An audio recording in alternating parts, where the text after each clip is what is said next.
Hello everyone, I hope you all are doing great. I am Sabina, your mastermind faculty and NORCET batch mentor. Welcome you all in your digital coaching Pathshala.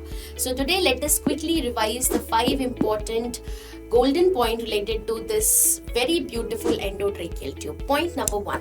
So here this is the proximal end, which is your proximal adapter, which is detachable, and this adapter has a universal size which is 15 millimeter.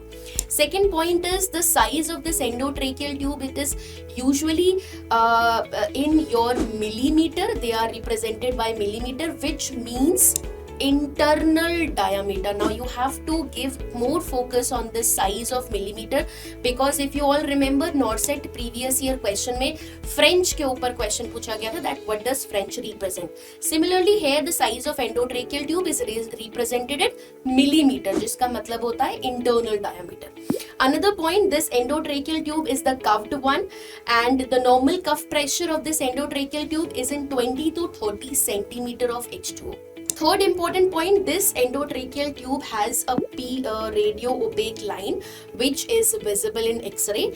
And the last fourth point is the best method to confirm the placement of this endotracheal tube is capnography. Always remember, capnography is the best method, clinical method through which we can assess the correct placement of this endotracheal tube, right? And the last method is this tube has one near to the distal end or just above the distal end. This tube has one opening on the one side which is called as Murphy's opening, that will act as a vent, or in order to prevent the complete obstruction of this tube, this Murphy's opening is placed just above the distal end, right? So these are the quick revision of this endotracheal tube. I hope you like this revision part, and let us stay tuned for more revision.